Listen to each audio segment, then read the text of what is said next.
오늘 말씀 보겠습니다. 말씀은 심판이 아니라 은혜야. 로마서 11장 1절부터 6절까지 말씀입니다. 같이 보겠습니다. 시작. 그러므로 내가 말하노니 하나님이 자기 백성을 버리셨느냐? 그럴 수 없느니라.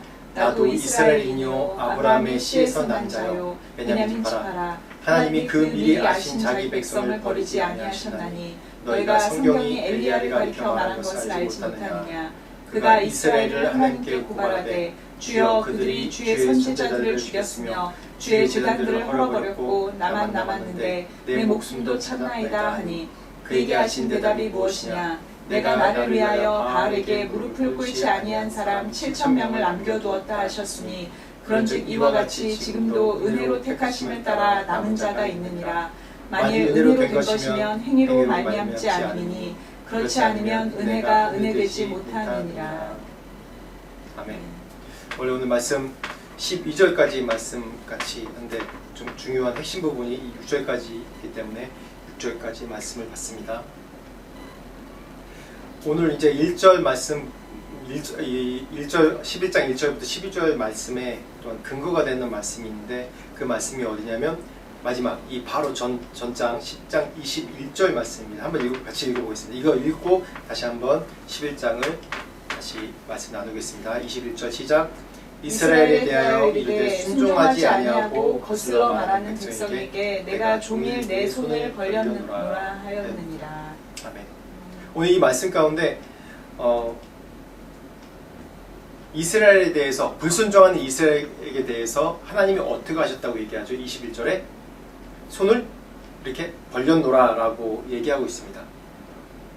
그러면서 이제 11장 1절부터 사도 바울이 쭉 증거하는 내용이죠. 하나님이 어떠한 하나님이시고 어떤 일이 또한 성경 가운데 이 구약 가운데 그 증거를 대면서 하나님이 어떠한 하나님이고 어떠한 은혜로 우리에게 주시는지 그런 하나님에 대해서 오늘 11장 1절 12절 말씀 가운데 증거를 하고 있습니다. 한번 좀 상상해 보시죠. 10장 21절 말씀에 불순종한 이스라엘에게 대하여 손을 벌리셨느니라 라고 얘기하는 게 무슨 내용일까요? 손을 벌리셨느니라. 그냥 이렇게 뭐 구걸하는 건 아니지 않습니까? 손을 벌리셨느니라 라고 얘기하는 이 의미는 뭔가 이스라엘에게 대해서 인내하시고 기다리신다는 그런 표현이죠. 이스라엘에서 기다리시는 표현입니다. 이 말씀이 우리가 신약 성경에 우리가 이해할 수 있는 가장 좋은 예가 탕자의 비유입니다. 탕자의 비유를 보면 집 나간 이제 그 재산을 미리 이제 유산을 받아가지고 집 나가서 타락하고 이렇게 흥청망청 쓰는 아들에 대하여 아버지가 어떠한 마음으로 기다리시죠?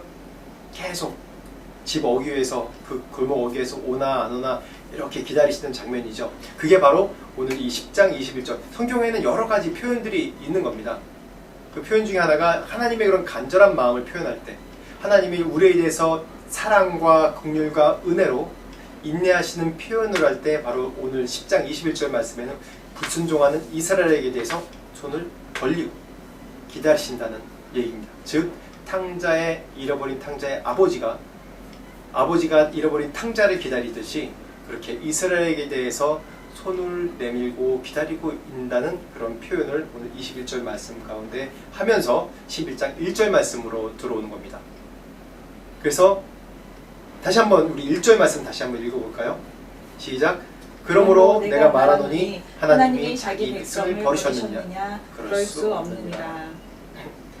하나님이 자기 백성을 버리셨느냐? 그럴 수 없느니라. 이때 시대적인 분위기가 예수님 오실 당시에도 시대적인 분위기가 참 암울했고 바울이 있던 당시에도 시대적으로 뭐 썩 밝은 시대는 아닙니다. 이때는 어떤 시대죠? 식민 지배를 당하는 시대였고 또 외부적으로 식민 지배를 받았기 때문에 좀 어렵게 사는 그런 불의한 것이 가득한 그런 시대였죠. 뿐만 아니라 내부적으로는 하나님에 대한 그런 예수 그리스도가 오셨음에도 불구하고 예수 그리스도가 오셔서 그때 굉장히 센세이션한 그런 변화와 바람을 일으키셨고 많은 사람들을 깨닫게 하시고 또 도전을 주셨는데도 불구하고 이들은 돌아오지 않고 예수 그리스도에 대해서 그런 이 신약과 구약의 그런 전환점이 중요한 기점에 예수 그리스도의 하나님이신 그런 의미에 대해서 그 예언의 성취의 메시아의 의미에 대해서 전혀 모르고 있었던 시대였습니다.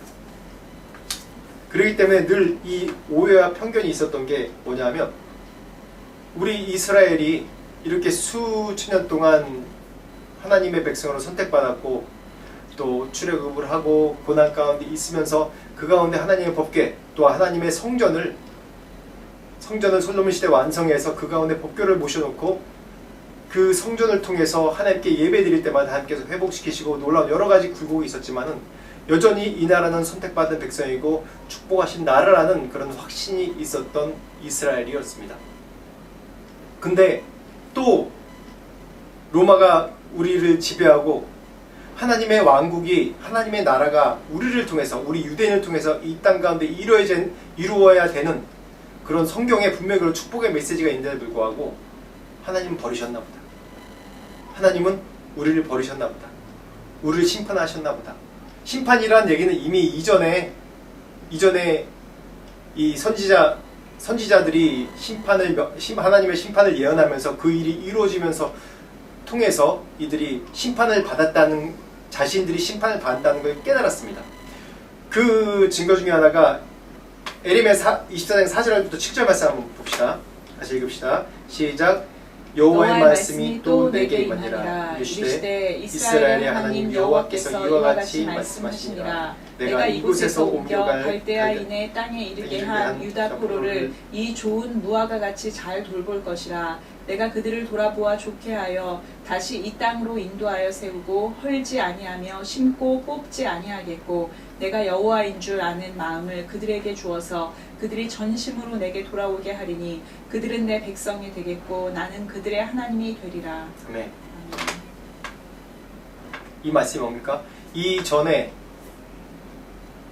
그 이스라엘 사람들에게는 어떤 믿음이 확고한 믿음이 있었냐면 하나님의 성전에 대한 믿음이 확신이 있었습니다. 하나님의 성전이 절대 패하지 않는다. 성전 불패 신화가 이들 가운데 있었어요. 하나님의 법궤가 있고 하나님의 성전이 있는 곳이 이 예루살렘이 어떻게 무너져? 절대 그런 일이 없어. 절대 그런 일이 없어. 그런 일이 없었고 또 기적이 있었죠. 기적이 있었고 뭐 수만의 군대가 와서도 예루살렘을 무너뜨리지 않은 그런 기적도 있었습니다. 성전 불패의 신화. 이들에겐 잘못된 그런 믿음이 있었어요. 예루살렘이 이렇게 무너질까? 절대.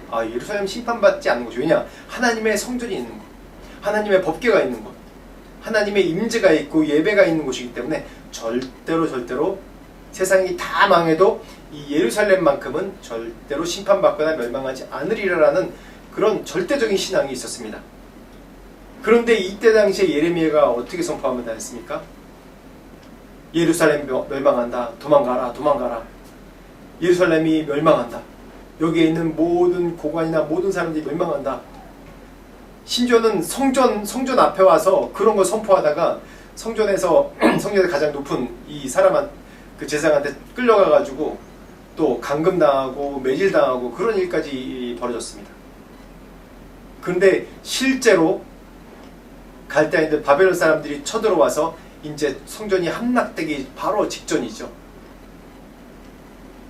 그 전에도 예레미야가 예언할 때 너희들은 포로로 끌려가리라. 예루살렘인 사람아 들어라라고 계속 얘기하는데 그 말을 믿지 않았어요. 왜냐? 이 이스라엘 사람들에게는 성전 불패의 신화가 있었기 때문에 예루살렘에 있으면 절대 멸망하지 않는다. 그런 믿음이 있었기 때문에 예레미야의 이런 예언이 예레미야 선지자가 좋은 선지자라는 걸 아는데도 불구하고 예레미야의 이런 예언이 잘못됐다. 이단이다. 어떻게 하나님의 성전이 무너지고 우리가 예루살렘에 사는 우리 하나님의 성전, 하나님의 선택된 백성이 포로로 끌려간단 말이냐. 또 예레미야가 예언할 때 포로로 끌려가서 거기서 순종하고 살아라. 그게 너희 살 것이다 라고 예레미야서 계속 예언을 해요. 그냥 멸망하라 돌아오라라 얘기보다도 돌아오라는 얘기는 하는데 나중에는 하나님이 너희들이 포로로 가는 것에 순종해야지 너희가 그곳에 살리라라고 예언을 합니다. 예레미야를 통해서. 이스라엘 사람들이 이해가 안 되는 거예요. 하나님 성전에 있는 우리 선택된 백성이 포로로 끌려가? 죽으면 죽었지? 왜 포로로 끌려간다고 그래? 또 그곳에 끌려가는 거 순종하라고 그래. 역사상 그런 일이 없었는데 예레미야 예언이 잘못됐다고 사람들이 생각했습니다. 근데 어떻게 됐죠? 실제로 포로로 끌려가요. 그래서 오늘 이 24장 예레미야 24장 4절에서 5절에서 7절 말씀 가운데 이 예언입니다. 그 포로로 끌려간 바벨론에서 오히려 그 바벨론 사람들이 너희를 보호하리라. 70년 동안 바벨론 유수 생활 동안에 그들을 그곳에서 하나님께서 보호하셨죠. 잘 돼서 다시 돌아와서 다시 하나님의 나라 이스라엘 다시 건국을 합니다. 그걸 통해서 바벨론에 끌려가서 그걸 통해서 하나님께서 심판하시는구나. 하나님께 순종하지 않는 백성, 이 성전이 중요한 게 아니라 심판하시는구나 라는 걸 깨달았어요. 그리고서 이 이스라엘 사람들이 유대인들이 무슨 일만 생기면 하나님이 또 우리를 버리셨나 보다. 하나님 우리를 심판하시나 보다. 지금 그런 가운데 있는 거예요. 하나님은 우리를 심판하시나 보다. 우리를 버리셨나 보다. 왜 지금 우리의 꼴이 이렇지? 예수님이 오셨는데 불구하고 그걸 발견하지 못한 이스라엘 백성들이 그런 얘기를 하는 겁니다. 그래서 1절 후반절 말씀부터 2절 말씀 다시 한번 보겠습니다. 시작. 나도 이스라엘이뇨 아브라함의 씨에서 난 자여 베냐민 지파라. 하나님이 그 미리 아신 자기 백성을 버리지 아니하셨나니 너희가 성경이 엘리야를 가리켜 말한 것을 알지 못하느냐. 그가 이스라엘을 하나님께 고발하되.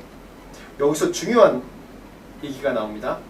바울이 이러한 이 절망 가운데 있는 하나님의 구원을 의심하고 또한 하나님의 심판, 이런 고난 가운데 원망하고 의심하는 이 불신 가운데 있는 이 유대인들에게 뭐라고 얘기하냐면 두 가지 예로 얘기합니다. 야, 나 봐라. 내가 있지 않냐? 내가 살아있는 증거다. 또 하나는 뭐냐면 야, 나를 못 믿겠으면 너희들이 엘리야를 봐라. 엘리야가 그 하나님의 버림받은 백성이 아니라 하나님이 여전히 우리를 붙들고 계시고 우리를 구원하시는 하나님의 긍휼과 은혜 가운데 있다라는 것을 증명하고 있습니다. 뭐라고 그러죠? 나도 이스라엘이요, 이스라엘 사람이요, 그리고 아브라함의 씨요, 그리고 베냐민 지파라. 이렇게 세 가지로 증명합니다. 이스라엘 사람이요, 아브라함의 씨요, 베냐민 지파라. 이 얘기는 나는 이스라엘 사람 중에 이스라엘 사람이요, 유대인 중에 유대인이요, 아브라함의 씨에서 난 너희와 똑같은 그런 사람이다 라는 그런 강력한 자신의 혈통에 대한 증거를 하고 있습니다. 왜냐하면 이스라엘 사람들의 혈통이 중요하니까. 나는 순수한 혈통이다. 그런데 나를 봐라 라는 얘기는 뭐냐면 바울이 어떤 삶을 살았습니까? 예수님 만나기 전에. 어떠한 삶을 살았죠? 예수 믿는 자들을 박해하는 사람이었어요. 누구보다 선봉에 서서 예수 믿는 사람을 박해하고 이 예수 믿는 무리를 죽이지 않으면 내가 먹지도 않고 마시지도 않겠다라고 얘기하면서 그렇게 쫓아냈던 아주 그런 사람이었습니다. 이런 핍박한 죄인도 나를 봐라. 내가 그 은혜로 내가 이렇게 예수를 증거하고 살고 있지 않냐라는 증거입니다. 또 한 가지 증거로는 엘리야에 대해서 얘기하면서 증거를 하고 있습니다. 구약 말씀 보겠습니다. 우리가 엘리야를 잘 알지만 다시 한번 이 말씀을 통해서 정확하게 보도록 하겠습니다. 열왕기상 18장 17절부터 19절 말씀 같이 먼저 읽어보겠습니다. 시작. 엘리야를 볼 때 아합이 그에게 이르되 이스라엘을 괴롭게 하는 자여 너냐? 그가 대답하되 내가 이스라엘을 괴롭게 한 것이 아니라 당신과 당신의 아버지의 집이 괴롭게 하였으니 이는 여호와의 명령을 버렸고 당신이 바알들을 따랐습니다. 그런즉 사람을 보내 온 이스라엘과 이세벨의 상에서 먹는 바알의 선지자 450명과 아세라의 선지자 400명을 갈멜산으로 모아 내게로 나아오게 하소서. 이때 당시에는 이스라엘에 3년 반 동안 비가 오지 않는 가뭄의 날이었습니다. 이때 이제 아합 왕이란 왕이죠. 아주 굉장히 사악한 왕이죠.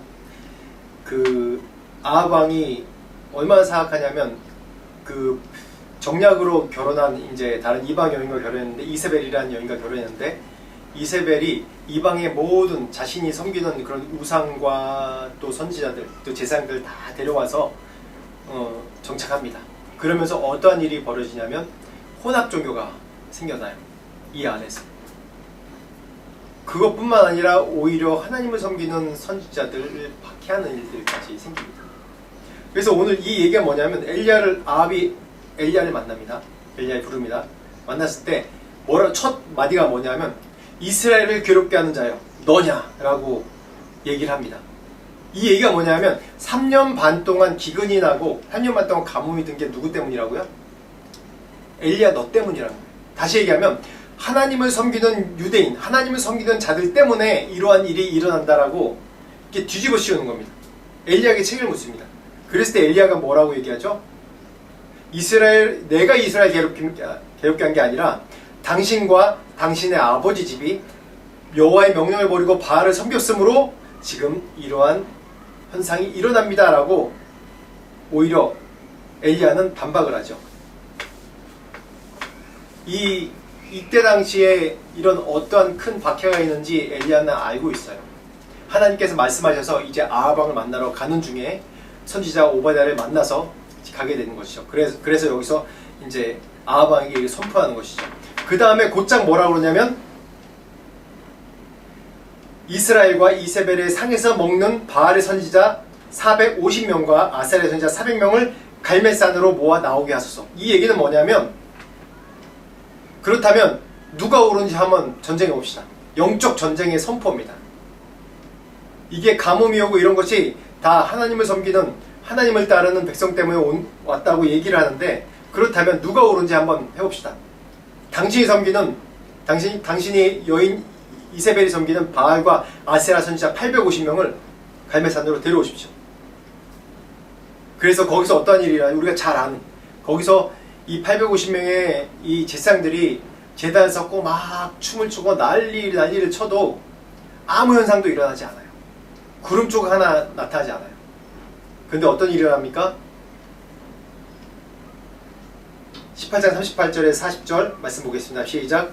이에 여호와의 불이 내려서 번제와 나무와 돌과 흙을 태우고 또 도랑의 물을 핫은지라 모든 백성이 보고 엎드려 말하되 여호와 그는 하나님이시로다 여호와 그는 하나님이시로다 하니 엘리야가 그들에게 이르되 바알의 선지자를 잡되 그들 중 하나도 도망하지 못하게 하라 하매 곧 잡은지라 엘리야가 그들을 기손 시내로 내려다가 거기서 죽이니라. 그래서 엘리야가 기도할 때 제단불을 다 살아버리죠. 그게 증거였어요. 그래서 영적 전쟁에 승리했습니다. 봤습니다. 그런 다음에 그 모든 이 850명의 제사장을 끌고 가서 처형하죠. 어떤 승리죠? 완전 무결한 완전한 승리입니다. 완벽한 승리했어요. 이 정도면 이제 우상을 섬기는 아합 왕과 이세벨이 벌벌 떨면서 하나님 앞에 엎드려서 살려주십시오 해야 되는 게 정석이죠. 이런 능력, 이런 보이는 능력 앞에서 어느 누가 고개를 쳐들 수 있습니까? 근데 납작 엎드려 승복해야 되는 게 바로 그냥 기본 상식이에요. 그런데 어떠한 일이 일어나냐면 바로 그 다음 19장 1절 말씀부터 쭉 보면 이세벨이 이 얘기를 듣습니다. 아합 왕에게 이 얘기를 듣습니다. 그러자마자 이 사악한 이세벨이 왜 사악하냐면 여기서 들어가는 거예요. 내일 이맘때까지 엘리야의 목숨이 붙어있으면 신들이 내게 벌을 내릴 것이다 라고 이렇게 선포를 합니다. 엘리야를 잡아오라는 거예요. 누가 벌을 내린다고요? 신들이 내게 벌을 내린다. 이 말은 뭐냐면 이건 정치적 문제가 아니라 정치적으로 어떠한 관계를 해결하는 게 아니라 신들의 전쟁이다. 내가 섬기는 신이 진 게 아니다. 내가 너를 잡겠다. 라는 신들의 전쟁을 다시 선포하는 겁니다. 그래서 이세벨이 아주 사악한 거예요. 하나님의 증거가 분명히 이 앞에 나타나는데 불구하고 아무도 부인하지 못할 증거가 나타나고 자신의 제사장 850명이 처형을 당하는 약속대로 처형을 당하는 그런 일들이 일어남에도 불구하고 뭐라고 그래요? 내일 이맘때까지 이 엘리야를 잡지 않으면 내가 신들이 내게 벌을 내리겠다. 맹세한다고 내가 엘리야를 잡겠다고. 그래서 이 전쟁이 정치적 전쟁이 아니라 하나님께 복종하지 않고 하나님을 대적하는 그런 일들이 됐어요. 그래서 19장 4절 말씀 한번 봅시다. 시작. 자기 자신은 광야로 들어가 하룻길쯤 가서 한 로뎀 나무 아래에 앉아서 자기가 죽기를 원하여 이르되 여호와여 넉넉하오니 지금 내 생명을 거두시옵소서. 나는 내 조상들보다 낫지 못하니이다 하고. 이 장면이 뭡니까? 엘리야가 아주 멀리 도망갔어요. 도망가가지고 또 하나님이 이 마르내신 처소의 로뎀나무 아래서 뭐라고 하냐면 자신이 죽기를 원하며 내 생명을 거둬가옵소서. 나는 내 조상들보다 낫지 못합니다 라고 얘기하면서 한탄을 하고 원망을 하는 겁니다. 하나님께 고백을 하는 거예요. 근데 이게 엘리야가 할 수 있는 한 자기가 최선 다해서 한 거예요.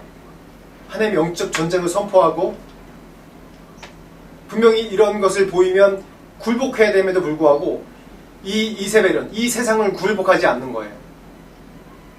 상황은 변한 게 없어요. 근데 단지 그 850명의 제사장들 죽이는 그런 일들과 사람들 앞에 이 두려움이 있던 그런 일들 외에는 아무 상황이 변한 게 없어요. 오히려 자신을 지목해서 이세벨이 자신의 신들의 저주를 하면서 자신을 지목해서 자신을 죽이겠다고 쫓아오는 그런 장면이 연출된 거예요. 우리가 기대를 하죠. 야, 이런 하나님의 기적이 나를 통해서 일어나고 하나님의 역사가 나를 통해서 일어났으면 이 세상이 바뀔 것이고 내 주어진 상황이 바뀔 것이고 모든 것이 바뀔 것이다 라는 기대를 하죠. 그런데 오히려 이런 은혜 가운데 어떤 일이 일어납니까? 오히려 자신의 생명을 직접적으로 위협받는 일들이 일어나는 것입니다. 그러니까 죽여주십시오 하죠. 하나님, 내가 행한 일들이 이렇고 내가 선지자고 하나님 명령대로 이게 다 일을 했는데 이게 뭡니까? 하나님, 날 죽여주십시오. 이 말씀을 바로 이 로마서 11장 2절 3절 가운데 뭐라고 하는지 봅시다. 시작. 하나님이 그 미리 아신 자기 백성을 버리지 아니하셨나니 너희가 성경의 엘리야를 가리켜 말한 것을 알지 못하느냐. 그가 이스라엘을 하나님께 고발하되 주여 그들이 주의 선지자들을 죽였으며 주의 제단들을 헐어버렸고 나만 남았는데 내 목숨도 참나이다 하니. 이 얘기입니다. 왜 이 정권자들이 자신이 패배함을 확인하고서도 왜 항복하지 않는 겁니까? 나는 이해가 안 됩니다. 이 사람들이 내 목숨을 사는데 이제는 내가 더 이상 하나님의 능력을 행했는데 더 이상 할 것이 없습니다. 보여줄 것이 없습니다. 나보고 어떡하라고요? 이제는 난 죽는 일밖에 안 남았습니다. 하나님께 분명히 이 말씀 가운데 고발했다고 하는데 자신의 상황을 고발한 거예요. 하나님한테. 제가 이 말씀을 이제 준비하면서 이제 인도에서 추방당할 당시가 좀 생각났어요. 이제 인도 2016년도에 나와서 한 3년 동안은 좀 많은 좀 심적으로 좀 어려움을 많이 겪었던 것 같아요. 추방당하고 나라를 옮기면 참 그런 이제 스트레스랑 우울감이 굉장히 심해요. 마치 이 로뎀나무 아래 가운데 있는 이 엘리야의 그 심정이 이제 생각이 되는 겁니다. 그때 당시에도 정말 저도 주님, 이게 제가 인도에서 내 젊음을 바치면서 목숨을 바쳐서 선교를 하고 죽을 뻔하면 선교하고 모든 이제 재산도 다 거기다가 넣어가지고 내게 아무것도 남은 것이 없는데 이제 뭔가 사역이 이루어나고 지고 하나님 나라가 내 손에서 뭔가 이제 될 것 같은데 이게 뭡니까? 그런 절망 가운데 정말 날 죽여주십시오. 정말 그런 가운데 있었어요. 그 가운데 이 방콕에서 하나님이 정말 로뎀나무, 지금 와서 이제 이 말씀 주면 생각해 보니까 로뎀나무 가운데서 천사를 보내셔서 계속 먹으시고 입히시고 그렇게 저희를 가정을 하신 거예요. 회복시키시고. 그러면서 또 3년의 기간 동안 그 회복되면서 또 코로나 기간 동안 또 저를 또 사역을 지켜서 이제는 어떤 방향으로 네가 나의 나라를 이루기 위해서 어떤 방향으로 해야 될지 계속 지도해 주시고 말씀 가운데 양육해 주시고 계속 그런 일을 저에게 하셨어요. 그래서 제가 이 코로나 끝나는 시점에 교회 개척에 대한 또한 이 사명을 또 받은 겁니다. 그래서 말씀 열왕기상 19장 5절부터 8절 말씀 가운데 이 하나님이 어떻게 이 위로하셨는지 한번 봅시다. 시작. 로뎀나무 아래 누워 자더니 천사가 그를 어루만지며 그에게 이르되 일어나서 먹으라 하는지라. 본즉 머리맡에 숯불에 구운 떡과 한 병 물이 있더라. 이에 먹고 마시고 다시 누웠더니 여호와의 천사가 또 다시 와서 어루만지며 이르되 일어나 먹으라. 내가 갈 길을 다 가지 못할까 하노라 하는지라. 이에 일어나 먹고 마시고 그 음식물의 힘을 의지하여 40주 40야를 가서 하나님의 산 호렙에 이르니라. 아멘. 이 절망 가운데 있는 이 엘리야를 하나님께서 천사를 통해서 먹이시고 이제 쉬게 하시고 하신 거죠. 이렇게 모든 게 고갈되고 이제 소진된 사람들한테 기도하십시오. 또 말씀 보십시오. 그게 안 통하더라고. 제가 사역자로 이게 삶을 계속하고 내 목숨을 바쳐 사역하고 살았는데도 이때 당시에 오자마자 주변에서 이제 다시 여기 이게 트랜지션 하는 사람들에 대한 이해를 못하니까 주변에서 이렇게 인도에서 열심히 사역하고 또 뭐 사역의 은사도 있고 능력도 있는데 또 언어하면서 다시 이제 대학 사역을 했으니까 대학 사역을 좀 준비해서 여기 대학이 너무 좋은 대학들이 많은데 가서 사역합시다. 근데 그 말이 안 들어오더라고요. 그 말이 안 들어오고 정말 아무것도 못하겠더라고요. 이 말씀 보면서 그동안 하나님이 3년 동안 인도랑 끊지 않으면서 계속 인도 사람들 계속 외부에서 만나고 주변 나라도 다니고 저에게 주신 그런 은사를 활용해서 또 방문하게 하시고 뭔가 사역을 이제 또 만들게 하시고 하시면서 저를 격려하시고 위로해 주셨어요. 떡도 먹이시고 또 넌 살아있다. 너에게 능력이 없는 것이 아니라 내가 너한테 이런 은사를 줬다. 기억해라. 잊지 마라. 하면서 계속 저를 격려해 주셨어요. 계속해서. 그 다음 말씀 열왕기상 19장 10절부터 12절 말씀 한번 봅시다. 시작. 여호와께서 이르시되 너는 나가서 여호와 앞에서 산에 서라 하시더니 여호와께서 지나가시는데 여호와 앞에 크고 강한 바람이 산을 가르고 바위를 부수나 바람 가운데 여호와께서 계시지 아니하며 바람 후에 지진이 있으나 지진 가운데에도 여호와께서 계시지 아니하며 또 지진 후에 불이 있으나 불 가운데에도 여호와께서 계시지 아니하더니 불 후에 세미한 소리가 있는지라. 오늘 이 로마서 말씀과 요 포인트 굉장히 중요한 포인트입니다. 아주 굉장히 핵심적인 포인트입니다. 왜 엘리야에 대해서 바울이 언급했냐 하면 이 말씀 때문입니다. 그 다음에 5절 6절 말씀 통해서 5절 6절 통해서 그 말씀의 의미가 이걸 알아야지 그 5절 6절 말씀을 이해할 수 있는 겁니다. 여기 보면 하나님이 엘리야에게 설명을 해주세요. 호렙산으로 데려가서 설명해 주세요. 뭐라고 얘기하냐면 이 네 가지의 네 가지의 환상을 그림을 보여주시는데 뭐냐면 첫 번째 여호와 앞에 크고 강한 바람이 어떻게 해요? 산을 가르고 바위를 부수나 바람 가운데 뭐라고요? 여호와께서 계시지 않았다. 두 번째 지진이 있었어요. 지진이 막 일어났는데 지진 가운데 뭐라고 그러죠? 그 가운데도 여호와께서 계시지 않았다. 그리고 세 번째, 지진 후에 불이 있으나 뭐죠? 불 가운데도 여호와께서 계시지 않았다라고 얘기합니다. 불 후에 뭐라고 그러죠? 세미한 소리가 있는지라라고 얘기합니다. 이 세미한 소리. 이 바람이 강하고 이 자연재해가 일어나는 일들을 보면 어떤 생각이 듭니까?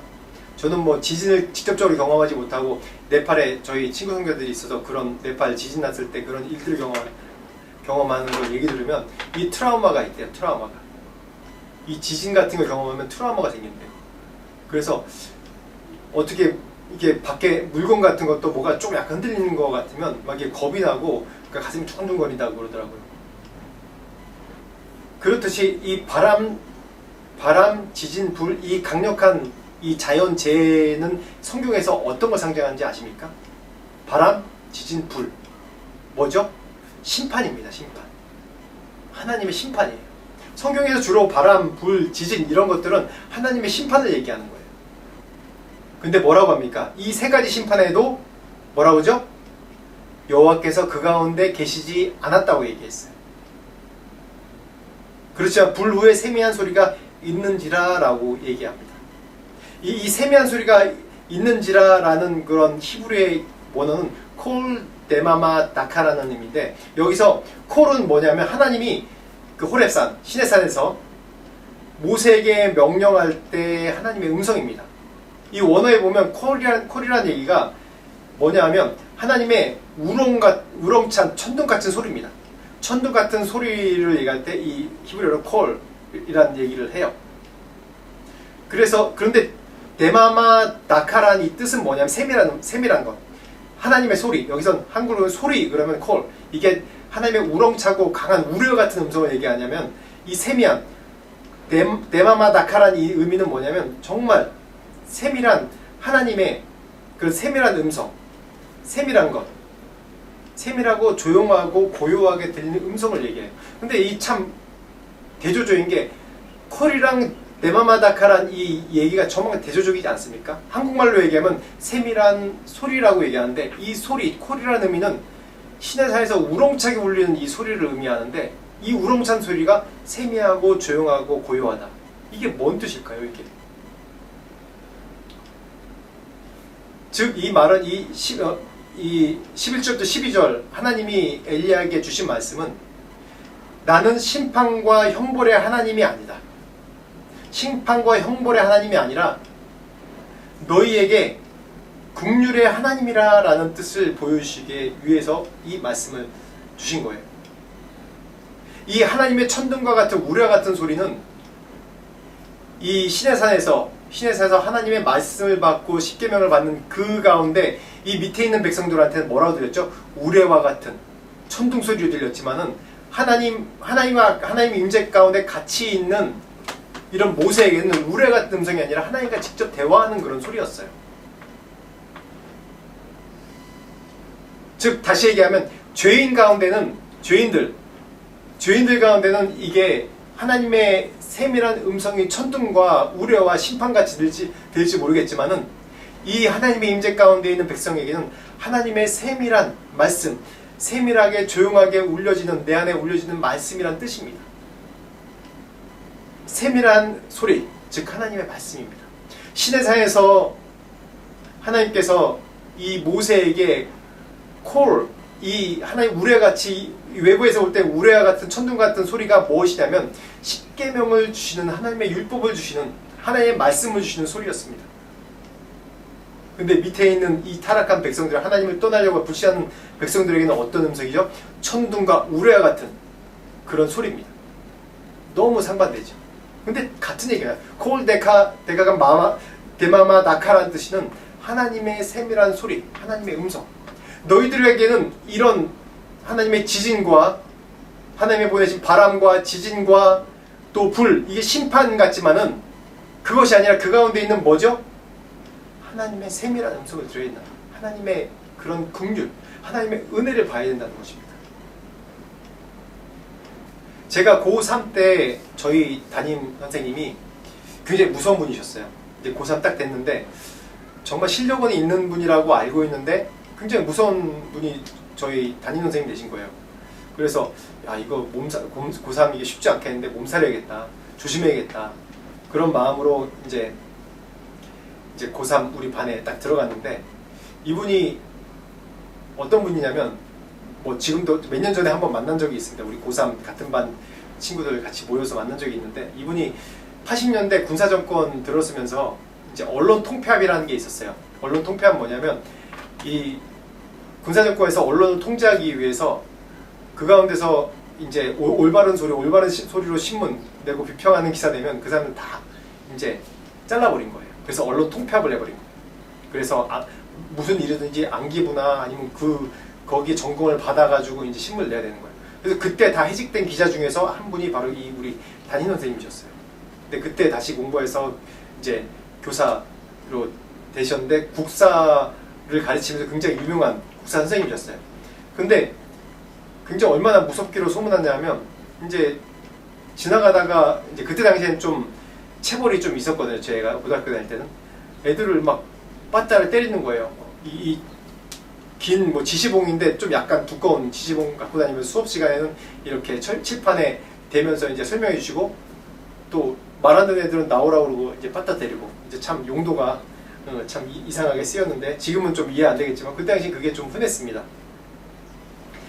그렇게 이제 무서운 담임 선생님이었는데 제가 고2 때 겨울에 늦가을에 은혜 받아서 겨울방학 내내 항상 기도하면서 지냈어요. 그래서 그때 결정한 게 내 진로가 이제는 신학대학 가야겠다. 그래서 목사가 돼야겠다. 라는 그런 서원을 하고 이제 고3을 내가 이제 목회자가 되기 위한 준비로 1년 동안 공부를 해야겠다라는 생각이 있습니다. 근데 제가 이과였어요. 그래서 문과로 전과를 하려고 그러다가 그냥 좀 안 하게 됐어요. 안 하게 돼서 또 이 고3 반에 왔는데 근데 선생님이랑 이제 진로 상담하면서 저는 신학대학 가겠습니다라고 미리 얘기를 했어요.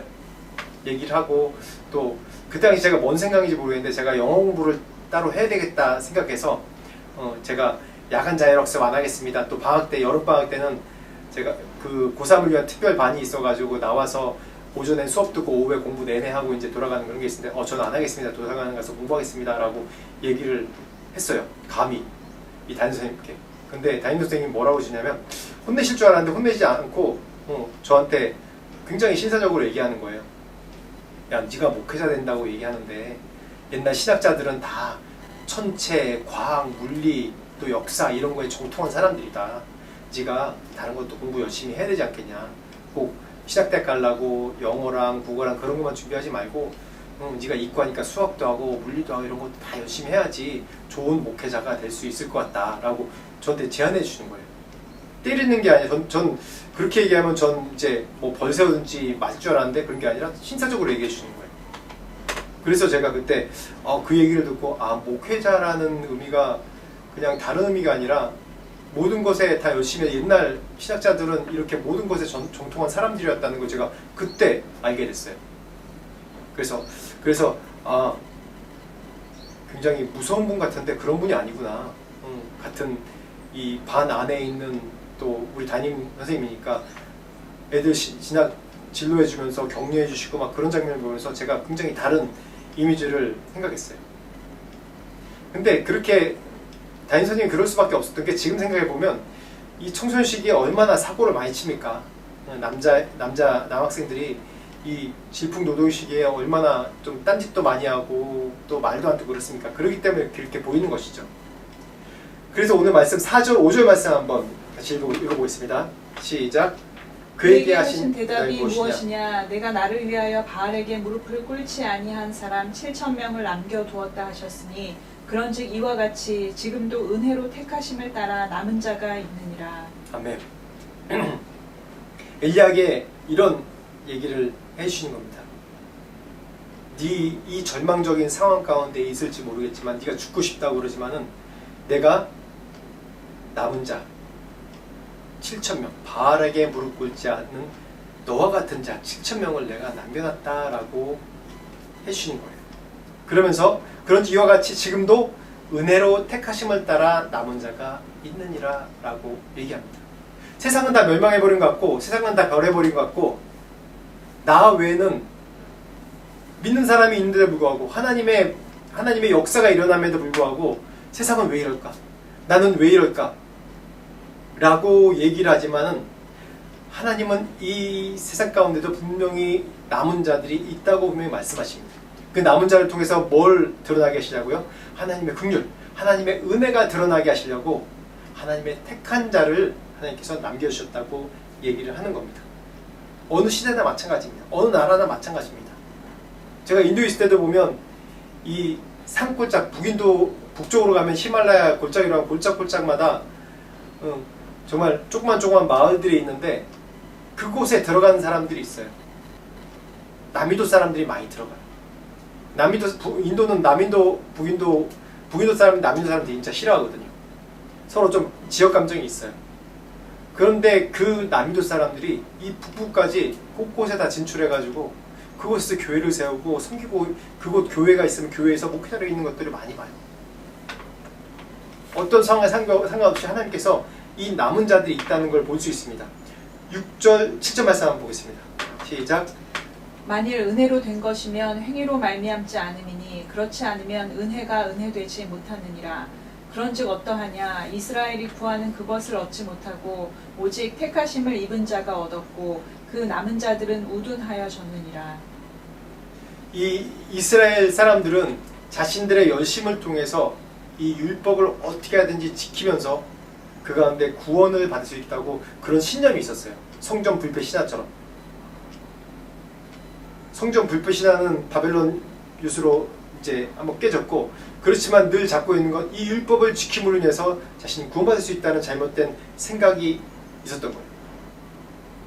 즉 하나님의 전적인 이 구원은 하나님의 전적인 선물이 은혜라는 걸 놓치고 자신의 어떤 행위로 자신이 무엇으로 함으로 통해서 구워줄 수 있다고 생각했는데, 그래서 이 심판을 통해 하나님의 심판을 통해서 이 주변 나라의 심판, 여러 가지 상황의 심판을 통해서 이것이 이런 것들이 잘못됐다는 걸 깨닫게 하시고 거기에 남은 자들을 통해서 하나님의 은혜, 하나님의 긍휼, 하나님의 사랑을 전하게 해주십니다. 깨닫게 해주십니다. 그래서 이런 하나님의 은혜는 인간의 어떤 노력이나 인간의 어떠한 조건 때문에 이루어지는 것이 아니라 뭐죠? 전적인 하나님의 은혜, 하나님의 자비, 하나님의 긍휼, 하나님의 사랑으로 이루어지는 게 바로 이런 은혜입니다. 그러면서 이런 은혜들이 11절 12절 말씀 한번 보겠습니다. 시작. 그러므로 내가 말하노니 그들이 넘어지기까지 실족하느냐 그럴 수 없느니라. 그들이 넘어짐으로 구원이 이방인에게 이르러 이스라엘로 시기나게 함이니라. 그들의 넘어짐이 세상의 풍성함이 되며 그들의 실패가 이방인의 풍성함이 되거든 하물며 그들의 충만함이리요. 아멘. 이 말씀 뭐냐면 하나님이 계속 이스라엘 백성들을 깨닫게 해주시려고 계속 이방 나라를 통해서 계속 이제 괴롭게 하시는 거예요. 계속 괴롭게 하시는 거예요. 그러면서 오늘 이 11절 12절 말씀이 뭐냐 하면 내가 너희들이 넘어짐으로 너희들이 심판받고 넘어짐으로 이방 백성들이 구원받고 하나님을 알고 구원받고 이렇게도 일어났는데 너희들이 올바로 쓰면 그 풍성함이 얼마나 온 세상에 전해지겠느냐라는 뜻입니다.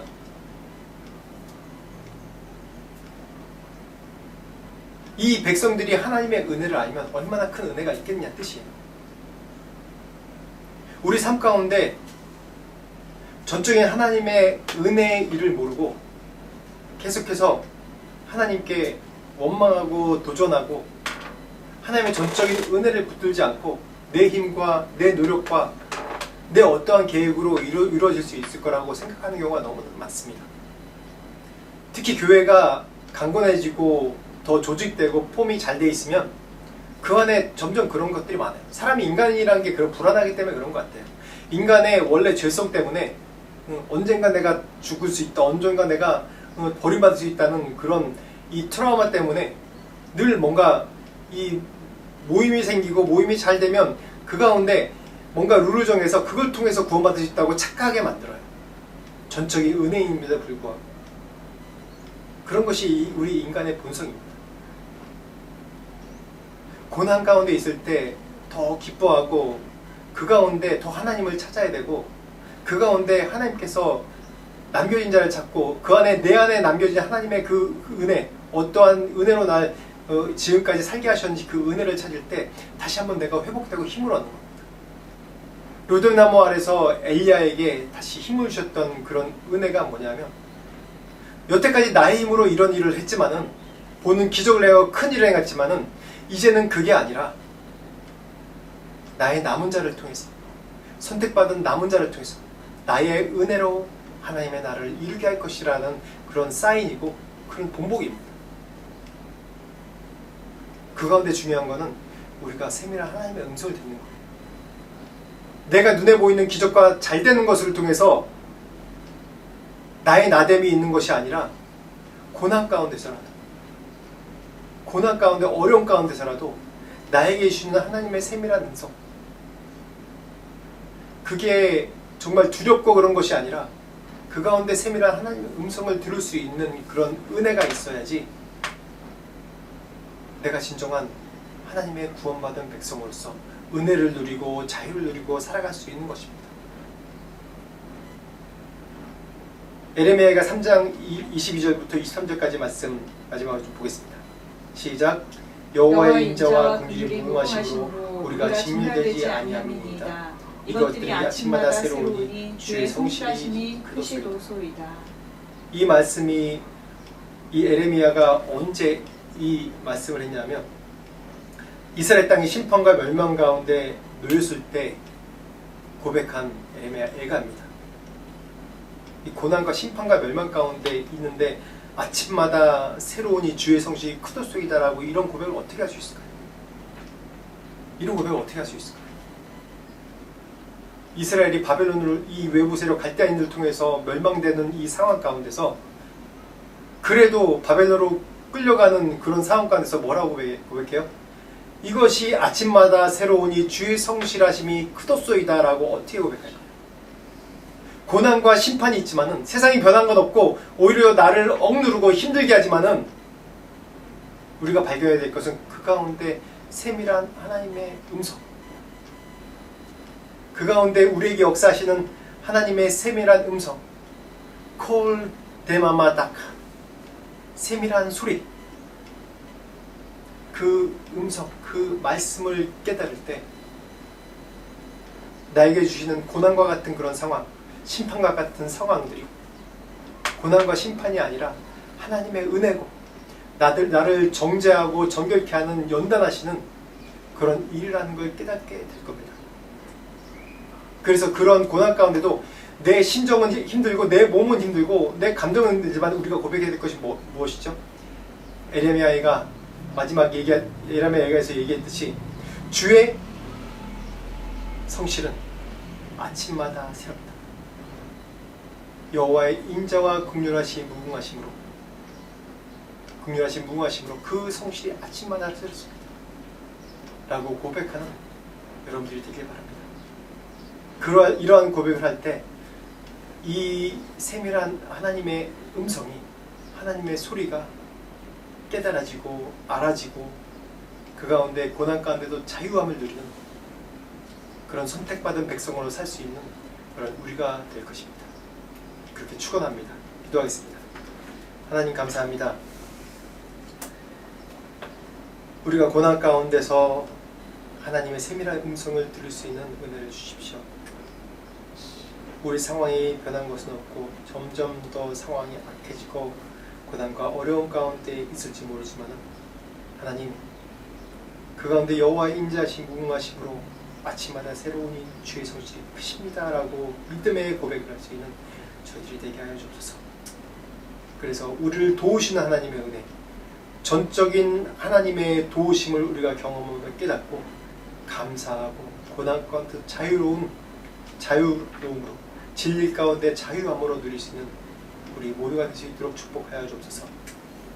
지금 우리 주 예수 그리스도의 은혜와 하나님 아버지의 무한하신 사랑과 성령님의 감화 감동 역사하심이 주님의 진리 가운데 주님의 세밀한 음성을 들으며 깨달으며 살기 원하는 모든 자들 가운데 지금부터 영원토록 함께 하시기를 간절히 축원하옵나이다.